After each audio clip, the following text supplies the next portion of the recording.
Hi friends, मैं आकांक्षा GK with आकांक्षा में आपका स्वागत करती हूँ। फ्रेंड्स, आज हम बहुत ही महत्वपूर्ण टॉपिक पढ़ने वाले हैं। आज हम निबंध पढ़ने वाले हैं। पेपर 6 का, हमारे मेंस का पेपर 6 का है और ये टॉपिक का नाम है वायु प्रदूषण का बढ़ता स्तर तथा उससे उत्पन्न चिंताएं। वायु प्रदूषण का बढ़ता स्तर तथा उससे उत्पन्न चिंताएं। तो प्रदूषण एक मेन समस्या है हमारे विश्व की, और इससे जो टॉपिक बनना या इससे निबंध पूछना या पॉल्यूशन कोई भी हो उससे क्वेश्चन बनना एक मतलब बहुत ही इम्पोर्टेंट भाग है। तो आपको इससे संबंधित सभी टॉपिक कर लेने हैं, इसलिए मैं आपको ये लेके आई हूँ। इसके अंतर्गत हमको क्या पढ़ना है वो भी देखेंगे। देखिए फ्रेंड्स, आपका ये निबंध में तो आ ही सकता है। एक ये जो टॉपिक है आपका पेपर 3 का जो पर्यावरण वाला है उसमें भी ये टॉपिक आ सकता है। तो आप दोनों के लिए इसको प्रिपेयर करिए अच्छे से। ये निबंध को जो मैं बता रही हूँ उसको पढ़ लीजिएगा और कॉपी में लिख लीजिएगा। तो आप कोई भी आए वायु प्रदूषण से संबंधित टॉपिक तो आप इसको लिख लीजिएगा। और पहली बार है मेरे चैनल पे तो सबसे पहले चैनल को सब्सक्राइब कीजिए। वीडियो अच्छा लगे तो लाइक कीजिएगा और शेयर कीजिएगा। ज़्यादा से ज़्यादा शेयर कीजिएगा। ज़्यादा लोग जो आएंगे मेरे चैनल पे, ज़्यादा लोग जुड़ेंगे तो मैं और ज़्यादा आंसर्स आपके लिए लेके आ पाऊँगी। तो चलिए स्टार्ट करते हैं। वायु प्रदूषण का बढ़ता स्तर तथा उससे उत्पन्न चिंताएं। फ्रेंड्स, आप मेरे रेगुलर व्यूअर हैं और आपको पता है कि आप मेरे नोट्स जिन्होंने लिए हैं और जिन्होंने मेरे पूरे नोट्स लिए हैं उनके लिए मैं निबंध की पीडीएफ भी देती हूँ फ्री। अगर आपने मेरे पूरे नोट्स परचेस किए हैं तो आप में से इसकी पीडीएफ भी आके ले सकते हैं। और अगर आप नोट्स परचेस करना चाहते हैं तो मैं नीचे उसकी डिटेल दे दूँगी, तो आप मेंस के नोट्स परचेस कर सकते हैं। मेरे हैंड रिटन नोट्स हैं और प्रश्न उत्तर श्रृंखला में हैं। अब हम इसमें क्या क्या पढ़ने वाले हैं ये वायु प्रदूषण के बढ़ते स्तर में, ये चर्चा में क्यों रहता है, वायु प्रदूषण क्या है, कारण क्या है, इसको क्यों होता है, चिंताजनक क्यों स्थिति है, इसको क्या से रोक सकते हैं और आगे की दिशा में क्या प्रयास है। तो इन पॉइंट के अंतर्गत लिखेंगे हम। इनको पॉइंट को हेडिंग्स में नहीं डालेंगे, बस हम इनको लिखते जाएंगे, है ना। तो वायुमंडल में गैसों के विभिन्न घटकों के बीच एक आनुपातिक सम्मिश्रण होता है। वायुमंडल में गैसों के विभिन्न घटकों के बीच एक आनुपातिक सम्मिश्रण होता है। जब इस स्थिति में रासायनिक रूप से अवांछित परिवर्तन होने लगते हैं, इस स्थिति को हम वायु प्रदूषण कहते हैं। वायुमंडल में गैसों के विभिन्न घटकों के बीच आनुपातिक सम्मिश्रण होता है।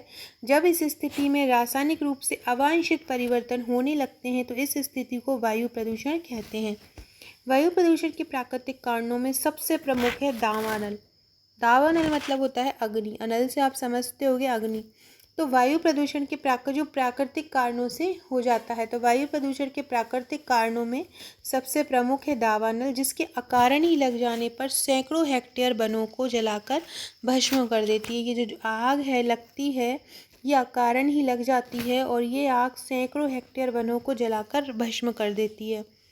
इसमें एक तरफ अत्यधिक मात्रा में धुएं व कार्बन कण वायुमंडल में तैरने लगते हैं, साथ ही हरे भरे वनस्पतियों के नष्ट होने से गैसीय असंतुलन भी आ जाता है। क्या होता है, बहुत ज़्यादा मात्रा में पेड़ पौधे कटेंगे। अब कटेंगे तो कार्बन के कण निकलेंगे, उसमें से धुआं आएगा। तो कटेगा तो मात्रा में धुआं निकलेगा, आग निकलेगी तो धुआं निकलेगा, धुआं आएगा तो उसमें कार्बन के कण रहेंगे। अब ये जो कट के क्या होता है, वायुमंडल में उड़ने लगते हैं। अब जब ये उड़ने लगते हैं तो वायु प्रदूषित हो जाती है, साथ ही हरे भरे वनस्पतियों की नष्ट। अब हरे भरे वनस्पति नष्ट हो जाता है, गैसीय असंतुलन की स्थिति आ जाती है। अब हम जगह अगर पेड़ पौधे, अगर हम अभी ऑक्सीजन गैस लेते हैं, कार्बन डाइऑक्साइड को रिलीज़ करते हैं और पेड़ पौधे उसको एक्सेप्ट करते हैं, तो अगर पेड़ पौधे नहीं होंगे तो कार्बन डाइऑक्साइड की जो मात्रा है कौन उसको ग्रहण करेगा। तो कार्बन डाइऑक्साइड की मात्रा वातावरण में बढ़ जाएगी, पर्यावरण में कार्बन डाइऑक्साइड की मात्रा बहुत ज़्यादा बढ़ जाएगी, जो ग्रीन हाउस इफेक्ट का कारण बन जाएगी। तो यही एक कारण है कि हरे भरे वनस्पतियों के नष्ट होने से गैसीय असंतुलन आ जाता है। साथ ही दलदल और अनूपों में अपघटित होने वाले पदार्थों से निकलने वाली मीथेन गैस, विभिन्न बैक्टीरिया तथा शैवालों से विमुक्त होने वाली कार्बन डाइऑक्साइड भी प्रदूषण में योगदान देती है। कोई भी कार्बन डाइऑक्साइड होती है जो दलदली क्षेत्र में पाई जाती है, बैक्टीरिया तथा शैवालों से विमुक्त होती है, कोई भी कार्बन डाइऑक्साइड प्रदूषण में योगदान देती है। और कार्बन डाइऑक्साइड जो अगर वातावरण में बढ़ जाए तो वातावरण को बहुत ज़्यादा गर्म कर देती है और नुकसान पहुंचाती है। कार्बन डाइऑक्साइड के कारण पूरा वातावरण बहुत ज़्यादा गर्म हो जाता है। आपने देखा होगा कि पहले जितनी गर्मी पड़ती थी अब उतनी पहले जितनी कम गर्मी पड़ती थी उससे 4 गुना ज़्यादा गर्मी अभी पड़ती है। तो वो सभी कार्बन डाइऑक्साइड की मात्रा ज़्यादा के कारण है। तो अगर इसी तरह वाहनों का ऐसा ही क्षरण होता रहेगा तो कार्बन डाइऑक्साइड की मात्रा पृथ्वी पर बहुत ज़्यादा बढ़ जाएगी। ये हमने देखे थे कि प्राकृतिक कारण थे। किन प्राकृतिक कारणों से वातावरण प्रदूषित होता है। अब हम देखेंगे मानव निर्मित कारक। तो मानव निर्मित कारकों में औद्योगिक इकाइयां, होटल्स, ग्रामीण घरों में जलने वाली कोयले व लकड़ियां से उत्पन्न हुए।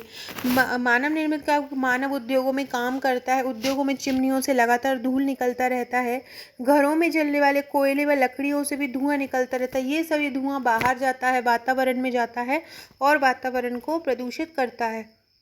राजधानी दिल्ली के संदर्भ में अगर हम देखें तो पंजाब, हरियाणा और पश्चिमी उत्तर प्रदेश के खेतों में पराली प्रथा मतलब जंगल में आग लगा देते हैं। एक प्रकार की कोई खेती कर दी है, उसके बाद उस खेती में जो भी उसको पूरी तरह से नष्ट करने के लिए उसमें पहले आग लगा देते हैं, फिर उसमें फसल दूसरी बोई जाती है।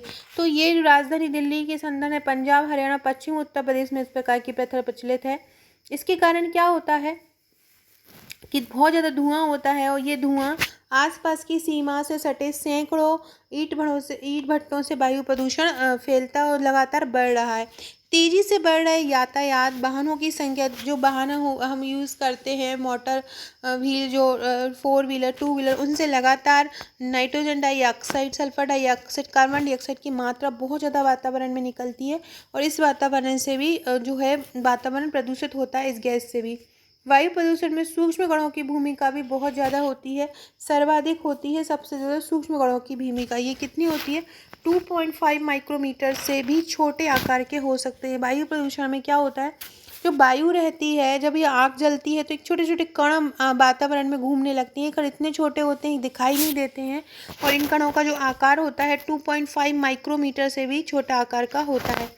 और ये सूक्ष्म कण श्वास के द्वारा मनुष्य के, अगर ये अब सांस हम जो ले रहे हैं, कण छोटे छोटे हैं, तो ये जो कण हैं वो सांस के द्वारा फेफड़ों में पहुंच जाते हैं और रक्त वायु का एक गाँव के साथ साथ हृदय की कार्य प्रणाली को भी प्रभावित करते हैं। WHO के 2005 के गाइडलाइन के अनुसार PM 2.5 तथा PM 10 के लिए कोई स्वीकार्य सीमा औसत मान 10 माइक्रोग्राम प्रति घन मीटर वार्षिक होना चाहिए। हाल ही में प्रतिष्ठित पत्रिका नेचर ने भारत तथा चीन के शहरों को विश्व के सबसे प्रदूषित शहरों की सूची में सबसे आगे की बात कही है। जनसंख्या में भी चीन और भारत ही सबसे आगे हैं और प्रदूषण में भी चीन और भारत ही सबसे आगे हैं। मनोवैज्ञानिकों के अनुसार हमेशा मुंह पर मास्क लगाने का भय और बच्चों व बुजुर्गों द्वारा असुरक्षित श्वसन और उनके आचरण में तनाव उत्पन्न करता है। हमेशा मुंह पे अगर कोई मास्क लगा के स्वतंत्र तरीके से नहीं रह पा रहा तो एक ही इरिटेशन उत्पन्न करता है, स्पेशली बच्चों और बुजुर्गों में, क्योंकि वो अपने नॉर्मल स्वतंत्रता से नहीं रह पाते हैं, नॉर्मल कंडीशंस में नहीं रह पाते हैं, जिसके कारण उनमें इरिटेशन होता है, चिड़चिड़ापन उत्पन्न होता है और वो तनाव का कारण होता है। प्राकृतिक कारकों को रोकना तो असंभव है, लेकिन आधुनिक तकनीकों व तैयारियों से हम दावानल जैसे कारकों पर काबू पा सकते हैं। कचरे को जलाना, पराली प्रथा से होने वाले नुकसान के प्रति लोगों को हमको जागरूक करना चाहिए। यातायात में कारपूल और इवन जैसे नवाचार को बढ़ावा देना चाहिए। हफ्ते में एक दिन गाड़ियों की बिल्कुल रोक लगा देना चाहिए कि कोई गाड़ी से नहीं जाएगा। स्टॉकहोम मॉन्ट्रियल प्रोटोकॉल से लेकर हाल के पेरिस सम्मेलन की कार्य योजना को प्रतिबद्धता से लागू किया जाना चाहिए। इस समस्या से मुक्ति का एक ही मार्ग है कि समेकित प्रयत्न, मतलब सब मिलकर प्रयत्न करें, सह अस्तित्व, सब मिलकर आएं। यदि प्रत्येक व्यक्ति को स्वच्छ हवा चाहिए तो अपने स्तर पर प्रत्येक व्यक्ति को योगदान करना होगा।